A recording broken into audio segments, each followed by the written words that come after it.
저희들이 사역하는 파푸아뉴기니 부족은 해발 2,500m 고원 정글 속에 있습니다.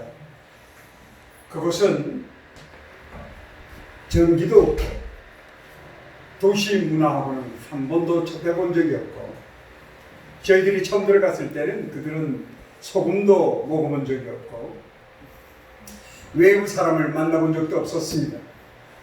그래서 저희 부부를 뭐라고 부르냐면 오데바라, 하얀 사람이라고 불렀습니다.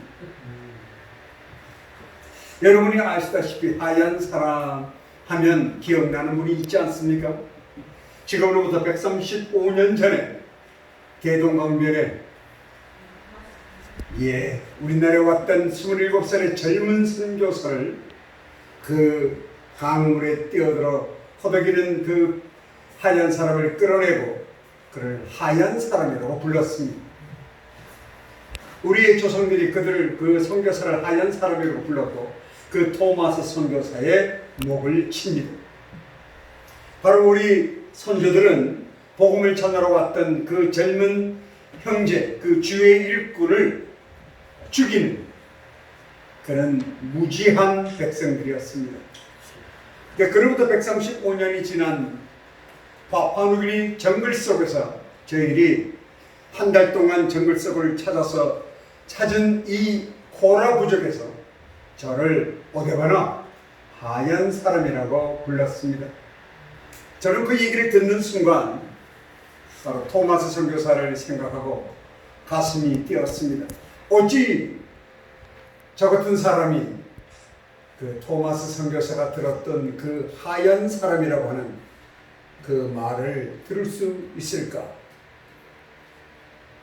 우리는 하나의 역사의 이야기처럼 토마스 선교사의 얘기를 듣지만 그분의 순교는 헛되지 않았습니다. 우리가 알다시피 바로 그 토마스 선교사의 순교로 그가 가슴에 끌고 왔던 몇 권의 성경책은 그를 목을 쳤던 그 조선 사람의 집에 다 벽에 도배를 하는 것에 사용되었고, 그것을 보았던 조선 사람들은 장로가 되고 거기가 예배터가 되고, 그리고 그 자리에 교회가 일어나서 대한민국 최초로 리바이벌, 그야말로 부흥이 일어나는,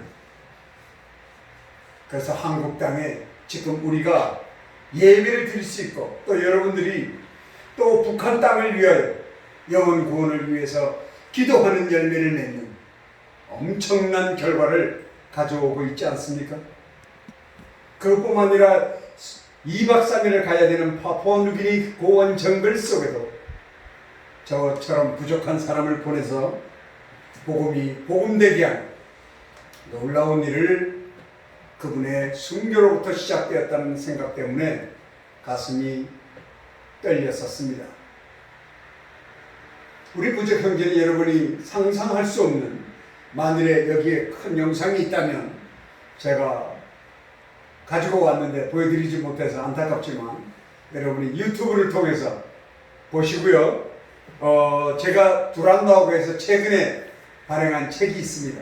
제목은 벌거벗은 그리스도인, 27년 동안 정글 속에서 하나님이 저희 부부에게 가르쳐 주신 하나님은 누구이신가, 복음은 무엇이며, 예수 그리스도의 십자가의 보혈의 능력은 무엇이며, 부활의 능력은 무엇인지를 극명하게 알게 하신 것을 기록했습니다. 여러분이 기억하셨다가 인터넷을 통해서 구입하시면 될 것입니다. 우리 부족 사람들은 식인종이었습니다. 지금은 먹지 않습니다. 그러나 놀랍게도 지금도 각 사람의 몸 부위의 맛을 기억합니다. 남자보다는 여자가 더 맛있다고 얘기하죠. 그리고 여자의 팔뚝이 더 맛있다고 말합니다. 왜 그런지 전 모르겠어요. 저는 안 먹어봤으니까. 그런데 저희들이 왜 그런 것을 알려고 하느냐 하면, 문화 분석을 정확하게 하지 않으면 언어를 습득할 수 없습니다. 언어와 문화는 정비례하는 것입니다. 알지 않고는 결코 바르게 그들에게 복음을 전할 수가 없어요. 그들의 그 수고를 정확하게 분석해야만 그들을 성경을 번역할 때도 마찬가지고, 성경을 가르칠 때도 마찬가지고, 설교를 할 때도 마찬가지고, 예화를 들 때도 마찬가지고, 그리고 영적인 복음을 전할 때 영적인 열매를 맺을 수 있는 것은 정확한 언어야만이 가능합니다. 그래야만이 그것이 감정이 전달이 되고 느낌과 마음의 심정들을 전달될 수 있기 때문입니다.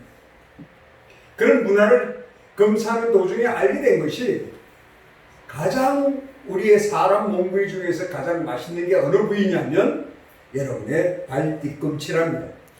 왜? 제가 좋아하는 돼지 족발처럼 말이죠. 동일한 거예요. 모든 육류는 동일하니까.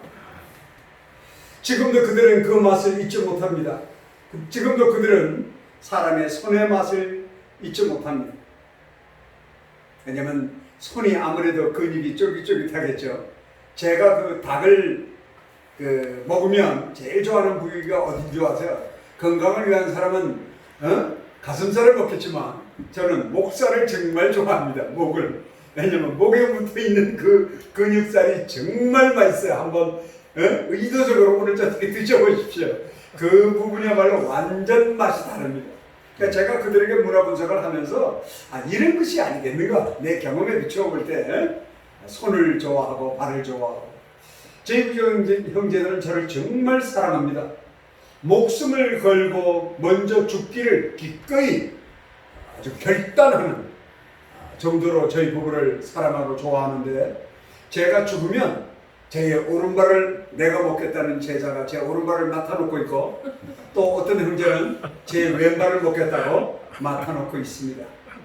여러분이 이 얘기를 들으면 아유 끔찍하게 어떻게 살아라고 얘기하겠지만, 저는 그들의 문화를 충분히 다 알기 때문에, 제가 여러분이 선교라고 하는 엄청난 특권을 하나님으로부터 물려받고 명령받고 일하시는 분들이기 때문에 그런 쪽의 얘기를 조금 섞어서 말씀드리겠습니다. 복음을 전할 때 가장 중요한 것이 뭐냐면 문화 충격을 뛰어넘어야 됩니다. 그러니까 여러분은 하지만 북한이 문화 충격이 없을까요? 참 많아요. 70년 동안 남의 나라가 되었을 겁니다. 아마 여러분이 만나보시면요, 상상하지 못할 충격을 받아요. 분명히 같은 언어인데 언어가 안 통하는 것도 충격이고, 그리고 하는 행동과 사고방식과, 왜? 공산주의에 자랐기 때문에 너무나 다르고, 그런 것을 여러분이 느낄 겁니다. 또 가난한 모습 보고 다르고, 또 그들이 억압된 곳에, 통제된 곳에 자유라는 것을 모르고 거기서 생존하는 그들만의 생존 방법이 있을 거예요. 그런 것을 느끼면서 여러분이 문화 충격이라는 걸 겪게 됩니다. 제가 파푸아뉴기니에 27년 있다가 한국에 와서 문화 충격을 느낀다면 여러분 믿어지십니까? 어떤 면을 느끼는 줄 아십니까? 다른 거 아니에요. 저는 TV를 딱 켜는데 누님 집에서 깜짝 놀랐어요. 왜? 제가 여의도에서 사업을 할 때, 제가 직원들이 꽤 많았습니다. 컴퓨터 사업을 최초로 1세대 컴퓨터 사업을 하던 사람인데, 컴퓨터 사업을 할 때 계약을 한다거나 그렇게 되면은 그 사람들을 데리고 그들이 좋아하는 술집에 가게 되죠. 안 갈 수가 없죠. 가면 그때나 보던 장면이 TV 8시에 가족들 패밀리 타임에 우리 한국 TV에서 자매들이 흔들고 노래하고 있다는 사실을 여러분 아십니까? 네? 그리고 여러분의 손녀가, 여러분의 딸이, 어린 딸이 그게 마치 자랑인 것처럼 따라요. 그 현실이, 그 음지에서 하던 몸부림이 TV 바깥에 나와서 저에게는 충격입니다. 저에게는 충격이에요. 그것 말고도 도시에서 느끼는 문화 충격이 많죠. 생각의 차이. 이런 쪽을 얘기 드리면 저에게는 자매들하고 상담할 기회가 많아요. 말씀을 듣고 저를 찾아와서 눈물을 흘리며 밤새도록 간증하고 상담하는 자매들하고 대화를 하다 보면, 제가 늙었는가? 내가 나이가 많긴 많은가 보다. 제가 1950년생이니까 라고 해도 이해가 가지 않는, 아무리 젊은 사람인 것을 이해하려고 해도 안 되는 부분의 세대를 살고 있어요. 여러분의 자녀들이 지금 대학생이라면요, 지금 여기에 미성년자가 없어서 제가 솔직히 말씀드리는데, 옛날에 제가 우리 이민아 선교사하고 데이트할 때는요, 연애하고 결혼은 동일한 것으로 알았어요. 연애하면 결혼해야 되잖아요. 그렇게 다 결혼하셨죠? 근데 중간 세대가 어떻게 변했냐면, 연애하고 결혼은 별개래요. 그런 세대가 있더니만 지금 여러분 자녀들하고 얘기해 보세요. 상당수가 이렇게 말합니다. 교회 안의 청년들도 연애와 동거와 결혼은 별거다. 동거는 적어도 3개월에서 6개월 해본 다음에 결혼을 하는 거지. 결혼을 동거도 안 하고 무슨 결혼을 하냐고 여러분의 아들과 딸이 그것이 옳은 것으로 생각하고 있다면 충격이 아닙니까? 그만큼 세상은 변해져 있어요. 자, 제가 이 얘기를 길게 하지 않겠습니다. 성경에서 정확하게 그 얘기를 하고 있는데 그것이 뭐냐면 우리가 양심이 화인 맞았다는 거예요. 양심이 화인 맞았기 때문에 우리는 선한 것을 선택할 능력이 없습니다. 이것은 제가 어떤 신학적인 논리로 말하는 것이 아니고요. 저의 삶 속에서 확증되어진 것이 뭐냐면 우리 부족 형제들은 죄의식이 없어요. 죄라는 단어가 없습니다. 여러분, 죄라는 단어가 없다는 건 죄의식이 없다는 거거든요. 그러면 우리가 말하는 죄, 우리가 말하는 부도덕한 것, 우리가 말하는 비윤리적인 것이 일상적으로 삶으로 살아간다는 거예요. 한 움막 속에서 한 남자와 여자가 5명입니다. 돼지 3마리만 주면 사요. 아무리 젊은 14살, 15살 먹은 자녀도 돼지 3마리면 끝이에요. 더 이상의 가치가 없어요. 그러면 돼지만 많으면 남자는 끊임없이 여자를 사가지고 옵니다. 그러니까 많이 있는 사람은 우리 부족은 6. 제가 본 사람 중에 10명의 여자까지를 데리고 있어요. 2명의 여자와 동시에 결혼하는 것 정도, 그건 결혼제도니까 또 뭐 일부 다처제라는 의미로 우리가 이해를 한다 치더라도 그것이 아니라 삶 자체가 너무나 엉켜져 있어요. 왜? 시아버지의 아이를 낳고, 아니 엄마가 아들의 아이를 낳고, 이런 게 상상이 됩니까? 이건요 옛날에 이스라엘 백성이 살아오는 모습하고 똑같아요. 레위기 읽어보세요. 오직 하나님이 답답하면 그 짓들을 하지 말라고 가르쳤을까? 그러니까 성경 속에 그 기록된 건요 이스라엘 민족에만 해당되는 것이 아니라 너희들은 구제불능, 소망이 없고 너희들은 옳은 것을 선택할 수 있는 근본적인 근거를 갖고 있지 않아요. 왜? 죄인이기 때문에. 우리의 본능이 악하고 죄악으로 물들어서 우리의 죄가 만일에 냄새가 있다면 아마 우리는 악취가 나서 스스로가 걸어 다닐 수가 없어요. 성경 말씀이 있지 않습니까? 내가 개천에 빠지면 그 더러운 개천물에 똥물 개천에 빠졌는데 이 옷이 개천의 똥물에 젖은 이 옷이 나보고 더럽다고 말할 거라 이 말이에요. 왜? 우리 본능이 그렇게 죄악되고 더럽다는 겁니다. 성경에서 다 가르쳐주고 있는 말씀이에요. 세상을 바라보지 않더라도 세상을 향해서, 그러니까 이 성경을 통해서 세상이 얼만큼 악하며 내가 얼마만큼 악한 것인지를 우리는 이 긍휼된 말씀 때문에 알 수 있는 거예요. 근데 오늘의 본문 말씀은 뭡니까? 너 자신을 부인하라는 거예요. 이건요, 제가 이 말씀을 묵상하면서 큰 충격을 받은 것은 마치 이렇게 들리는 거예요. 너 죽어. 여러분, 우리의 자아와 내가 분리되려면, 이 부인되려면 우리가 다 죽어야 됩니다. 죽어야 돼요. 아무리 우리가 주의 일을 열심히 하고 주의 일을 내 목숨을 거는 듯 해도 또 목숨을 버려도 우리의 죽음은 아무런 가치가 없어요. 아시겠습니까? 우리의 노력도 우리의 염려도 우리가 어떠한 봉사를 해도 우리가 하는 것은 악한 본능에서부터 나오는 것이기 때문에 그것을 선하다고 말씀하지 않습니다. 이건 여러분 아셔야 돼요. 분명히 말씀을 통해서 우리는 알고 있어요. 신본주의로 살아야 된다는 거예요. 그렇죠? 그런데 우리가 신본주의를 지킬 능력이 없다고요. 우리는 근본적으로 양심이 화인맞았기 때문에 주의 일을 열심히 해도, 그리고 주의 일을 잘하면 또 뭔가 남들이 칭찬을 하거나 조금이라도 내 스스로에 내가 주의 일을 잘하는 듯 하면 나는 교만의 열매만을 맺는 것 외에는 할 능력이 우리에게는 없습니다. 저에게 이런 말을 하신 분이 있어요. 그래도 선교사님, 내가 열심히 봉사를 나가고 단기 선교 나가고 하면 즐겁고 기쁨이 있는데 그 기쁨을 누려야 그 일을 계속할 수 있는 거 아닙니까? 예, 누리세요. 그걸 누리는 게 뜻하는 게 아니라 본능이 어떤 역할을 하느냐면 그 행한 일에 대해서 기쁨을 누리는 그 자체를 하나님 앞에 온전히 영광을 돌릴 수 있는 능력이 우리에게 없다는 거예요. 그 잘한 일을 자기의 기쁨으로 가져온다면, 잘 들어보세요. 성경에서 말씀하시는 우리 머리 위에서 그 공적을 다 태우는 게 되는 거예요.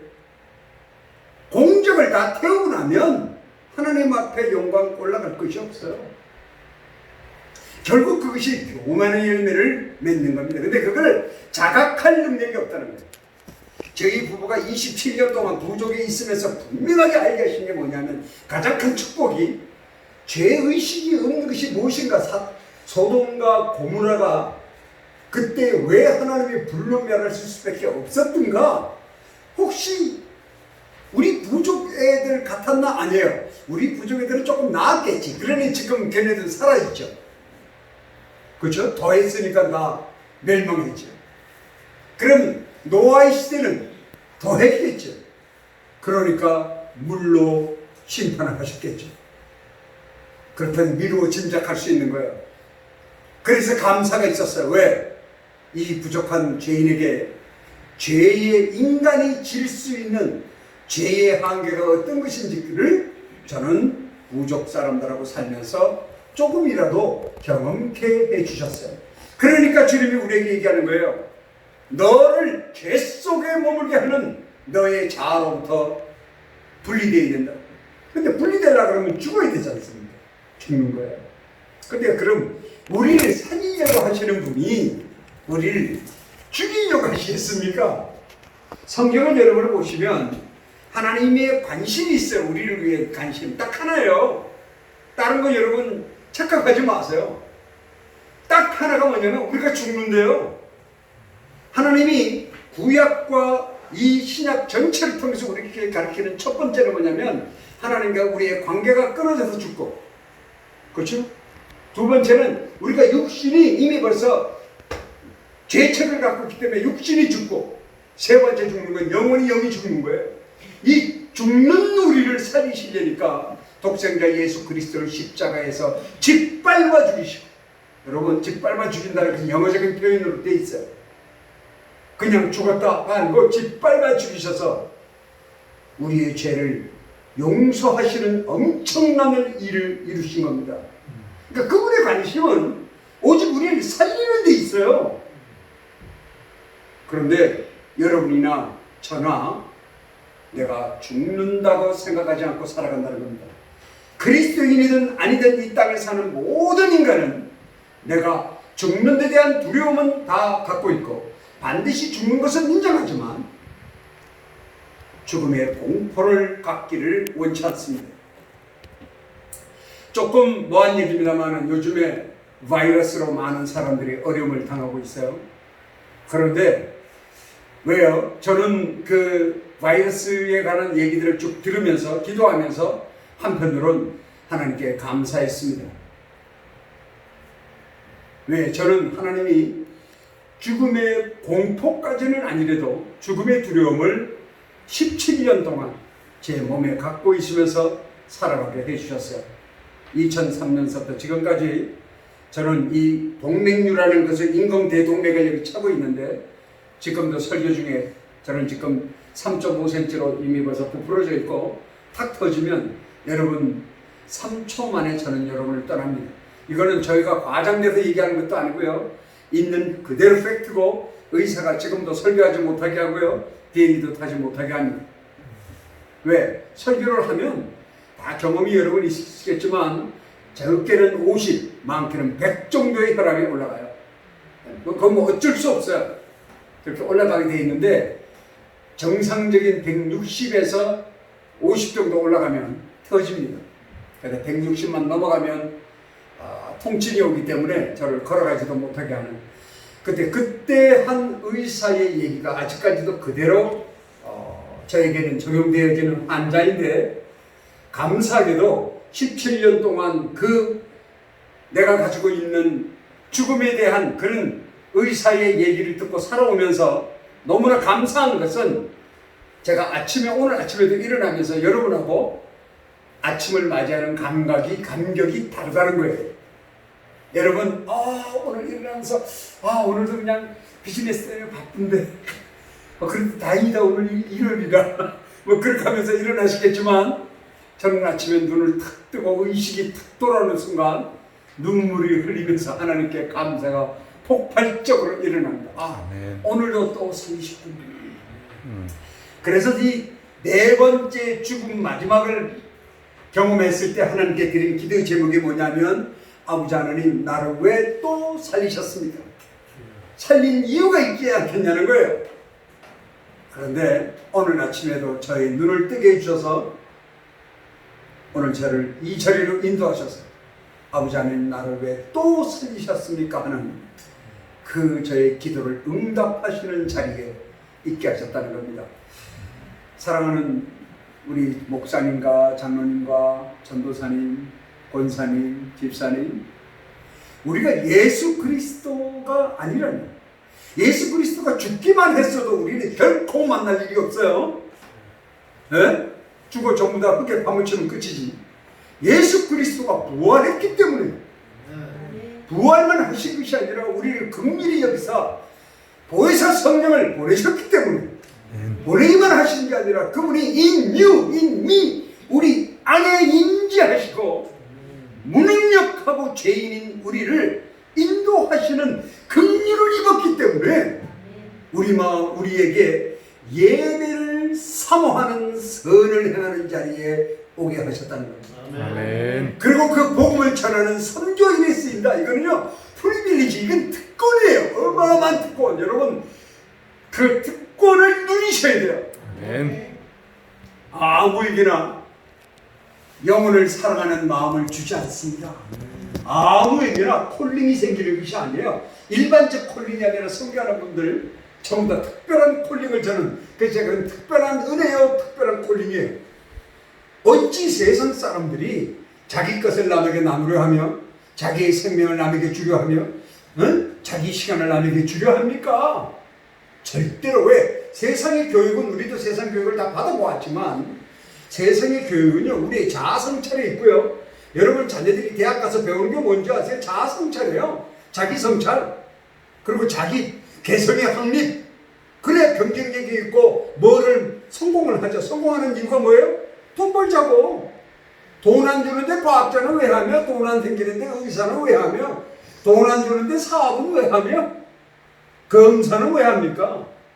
무엇보다 그게 경쟁력이 있고, 돈, 세상의 가치관인 물질을 추구하는 것이 목적이기 때문에 세상은 거기에 끊임없는 교육과 거기에 가치관을 가지고 있어요. 근데 지금 주님이 우리에게 하신 말씀인데 전혀 반대예요. 이거를 알기가 쉽지가 않은 거예요. 그러니까 십자가에서 죽으시고 부활하신 겁니다. 여러분, 이게 엄청난 사실이에요. 그분만이 우리를 회생시킬 수 있고 변화시킬 수 있고 우리를 올바른 자리로 놓을 수 있고, 오직 교만밖에 믿지 않는 성경 말씀이 있지 않습니까? 우리가 갖고 있는 모든 지식은요, 교만의 열매밖에는 안 만들어요. 그것이 여러분이 성경 66권을 다 외워보세요. 박사학위를, 신학 박사학위 10개를 가져보세요. 더 교만해져 있지. 정말입니다. 이건 이제 성경 말씀이 진리예요. 거기에서 겸손해지는 것은요, 우리의 능력이 아니에요. 겸손은 예수 그리스도 십자가의 죽으심과 부활 때문이에요. 그거를 아는 것이 그리스도인의 인격이에요. 우리가 죽지 않고는 부인할 수 없는 우리에게 엄청난 일이 일어납니다. 무엇을? 우리 안에 계시면서 성령이 가르치는 것 세 가지. 성경이 얘기하시는 거예요. 첫째 뭐예요? 회개에 대해서. 우리 다 알잖아요, 지식으로. 성령이 우리 안에서 행하시는 단 세 가지입니다. 하나가 뭐냐? 크게 말하면 이거예요. 우리를 예수 그리스도의 십자가 밑에 가져가서 예수 그리스도를 만나게 하는 것이 성령의 일이에요. 여러분, 성령의 일을 다른 걸 생각하시면 안 돼. 그거예요. 그 일을 하시는 건데, 그 중에 첫 번째가 뭐냐면 회개에 대해서. 왜? 우리는 나의 죄를 인식할 능력조차도 없고요. 여러분이 지은 죄를 합리화, 사단의 무기인 합리화를 이용해서 나의 죄가 잊어버리는 죄를 짓는 우리예요. 그걸 사도 바울이 놀랍게 그렇게 표현하지 않습니까? 내가 공고한 자다. 이게 뭐예요? 나는 선을 행하려 하나 내 안에서 악을 행하는 그 악을 즐기는 악이 있다 이 말이에요. 여러분이 다 있고요. 저희도 있어요. 우리 한국 속담으로 말하면 사촌이 땅을 사면 배 아픈 그것도 아마 똑같은 걸 거예요. 우리는 본능적으로요. 남의 밥그릇에 콩이 커요. 이거는 안 그러려고 노력해도요, 남의 밥그릇에 콩 크게 보이는 거예요. 왜? 우리의 시각 자체나 사고 자체나 모든 것이 죄책을 가지고 있기 때문에 죽기 전에는 벗어날 수 없어요. 그리스도인도 똑같아요. 목사님도 똑같고 선교사도 똑같고 세상 어떠한 몇십 년을 신앙생활을 했다고 해서 그것은 우리 스스로가 변화될 능력이 우리에게는 없습니다. 이것을 아는 것이 율법을 아는 거예요. 이거 알라고 율법을 주신 거거든. 예. 근데 우리 부족형들이 죄의식이 없어요. 율법을 제가 선포합니다. 제가 27년 동안 복음을 가르치면서 정확하게 알게 된 게 뭐냐면요. 복음 중에 성경 속에 하나님이 계시하신 부분만이 우리는 알 수 있고 가르치는 건 정답이죠. 하나님이 덮어놓은 것을 말씀하셔야 하는 것을 신학적으로 파헤치다 보니까 이상한 교단 생기고 이단이 생기고 그러는 거예요.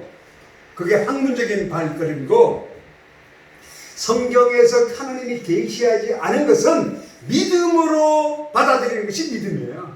그건 우리 천국 가서 물어보자고요. 하나님께 왜 그거는 안 가르쳐 주셨어요?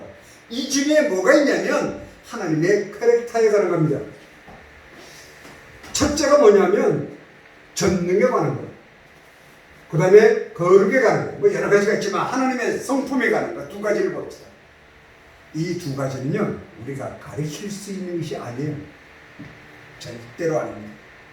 아마 오늘 여러분이 집에 가서 하나님의 전능은 무엇일까라고 하는 제목으로 성경 공부를 시켜야겠다 생각하시면서 한번 찾아보고 책을 찾아서라도 아마 답을 적으려 보십시오.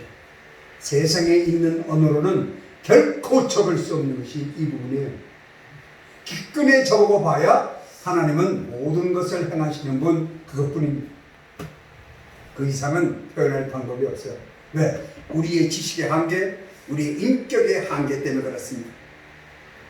그래서 하나님을 표현할 때 신비로운 분이라고 얘기하는 거예요. 미스터리. 우리의 인간의 지식으로는 절대로 가늠할 수 없는 분. 만일에 어떤 분이 그 전능을 말할 수 있다면 그분은 하나님 자신만이 당신의 전능을 설명할 수 있어요. 안 그러면 거의 불가능합니다. 거룩도 그래요. 여러분이 하나님의 거룩이 어떻다고 설명이 가능하겠습니까? 우리는 거룩을 설명할 수 없어요. 어떨 때 하나님은 전능하군요, 하나님은 거룩하군요 고백하냐면요, 내가 한없이 무능함을 하나님 앞에 회개한 자, 내가 정말 소망이 없는 자인 것을 고백한 사람이 당신은 정말 전능하신 분이군요라고 고백하는 거예요. 그리고 내가 얼마만큼 내중심의 신앙생활을 하고 내가 얼마만큼 종교생활을 해왔는지 나의 만족을 위해서 오늘 여러분이 선교를 지금까지 하시면서 그리고 여러분 신앙생활을 하면서 내 만족으로 한 것은 없는가 한번 생각해 보십시오. 만일에 여러분의 만족을 위해서 갖고 있는 것이 있다면, 그 성과에 대해서 기쁨을 누리고 있다면 여러분은 여러분의 바벨탑을 쌓고 있는 거예요. 내 벽돌을 가지고 끊임없이 나의 종교 생활을 하는 거예요. 왜? 우리는 하나님을 가늠할 수 없기 때문에 여러분이 머릿속에서 상상하는 그 하나님의 모양이 각각의 사람마다 다 다릅니다. 제가 생각하는 하나님은 삼각형이고, 우리 자매님이 생각하는 건 동그란 거고, 권사님이 생각하는 것은 기다란 모양이고. 왜? 그렇게밖에 생각 못하는 한계를 가진 지식이며 한계를 가진 인격이고 한계를 가진 삶이에요. 내가 알고 있는 것에서만 전문가일 뿐이에요. 그것이 우리 한계입니다. 그런데 신앙생활도 그렇게 하게 되면 근본은 신본주의를 해야 된다고 생각하면서, 내가 죄인이기 때문에 인본주의예요. 내가 내 자체. 그래서 생각은 신본주의인데 내가 인본주의로 접근한다니까, 신앙을. 그래서 자꾸만 종교화하는 거예요. 그리고 거기에 만족을 갖습니다. 자, 좋은 예를 하나 드릴게요. 호주에서 있었던 얘기예요. 거의 10여 년 동안 이 권사님은 교회 끝나면 교회 점심을 거의 200~300명을 다 했어요. 계속 그분이 돈도 있고 그러니까 다 했어요. 딴 분한테 절대로 그 저녁 식사를 맡기지 않았어요. 본인이 음식서부터 뭐 10가지 버페식으로 차리는 걸 매주 하는 거예요. 언제나 합니다. 근데 목사님이 그분을 중지시켜요. 왜? 못해서가 아니에요. 잘하는 줄 알죠. 왜? 저는 지치니까. 그래서 딴 분에게 남긴다고 통보를 했어요. 좀 쉬시라고. 한 1년이라고. 그랬더니 권사님이 어떻게 되신 줄 아시겠어요? 그 교회를 때려치웁니다. 나의 가장 즐거움이요, 내가 하나님께 봉사할 수 있는 유일한 길이요. 그런데 못하게 했다고 교회를 떠났어요. 실제 제가 그분을 만나서 그랬어요. 제 얘기를 진지하게 들어보시겠습니까? 저도 옛날에 몰랐습니다. 제가 사업할 때 제 별명이 천사였어요. 여러분 천사라고 부르대요. 보니까 유튜브 보니까 난 여러분이 어떤 천사인지 모르겠어요. 근데 저는 행위의 천사였습니다. 우리 아내는 영적 천사였어요. 왜? 저기는 떠날 때요 이런 말들을 했어요. 이민아는 선교사 된다는 게 동의가 가는데 저 문세이가 선교사 된다는 게 동의를 할 수 없다. 왜? 저는 그때 돈독이 올랐거든요. 사업해서 계약도 그냥 억다 대로 막 하고 이러니까 완전히 돈 외에는 보이는 게 없는데, 제가 갑자기 선교사로 간다니까 딴 분들이 또 몸무게도 내가 무려 그때는 98kg에 응? 지금 몸이 다 그냥 빠져서 아무것도 없지만 98kg에, 그리고 사장도로 탈라들으면요 무서워야 돼요. 모든 직원에게 무슨 일이 대하면요 바로 경리부에서부터 돈이 세고요, 두 번째 돈 세는 곳이 영업부에서 다 돈이 세요. 10건 계약하면 8건만 보고하고 2건은 보고를 안 하고 지가 돈 받아서 지가 돌려. 이게요, 이 보통 사업이 이게 어려운 게 아닙니다. 여기 사업하시는 분이, 저는 사업하시는 분을 존경해요. 왜? 사업하면서 신앙을 지킨다는 건요, 이게 정말 어려운 거예요. 그러니까 목사님도 사업하는 분을 위해서 특별히 기도를 더 하셔야 돼요. 네? 정말 믿음을 지키기 어려운 게 사업하는 그 현장에서 그리스도인을 드러내면요 계약도 취소당하고, 아마 우리 그 맛있는 떡을 하시는데 떡도 안 사주는 사람도 있을 거야. 그리스도인이 만든다고. 네? 세상은 그렇게 악합니다. 저는 천사인데 무슨 천사냐면 행위의 천사. 왜? 장로 흉내 냈어요. 딱 갈 때 봉투 안에 30만 원씩 해가지고 한 10개 여기다 탁 꽂고 가가지고 부서마다 저녁에 탁 하나씩 줘요. 청년부한테. 끝나고 밥 사먹어. 어느 밥 사먹어. 선생님들도 주고 찬양단도 주고. 형님들이 저한테 그래, 야 너 벌써 장로 선거운동하냐고 그럴 정도로. 그러니 저를 다 좋아하죠. 그리고 저 모든 권사님 집사님이 저를 뭐라고 불렀냐면 만인의 시동생. 이게 무슨 뜻인지 아세요? 더럽고 힘들고 무거운 일은 저한테 시키면 제일 잘해. 그러니까 만만한 거예요. 그런 거 시키면 신나서 하니까 뭐 부엌에서 설거지하고 더러운 물 음식 치우고 뭐 애들 보는 거 화장실 치우라 그러면 손 놓고 막 변기 속에 닦고 그냥 천사 맞죠? 그리고 그 12월 31일 날 송구 영신 예배하면 그건 제가 정해놓은 아주 그 행위 중에 아주 최고의 행위 뭐냐면 딱 되면 애들 데리고 강남 금식기도원에 가요. 여러분 지금은 어떤지 모르지만 그때는요 강남 금식기도원 그 바닥이요 절절 끓습니다. 뜨겁기가 아주 어마어마하게 뜨거워요. 그럼 애들이 그것도 자게끔 두면 애들은 뜨거워서 울면서 앉아. 적어놓고 나는 기도한다고 하루에 5번 예배 보지 않습니까? 그거 다 참석하고 3일 동안 금식하고 네. 근데 참 놀라운 것은 그런 게 자꾸 나를 속이는 것 같아. 첫째 날은 배가 고픈데 둘째 날은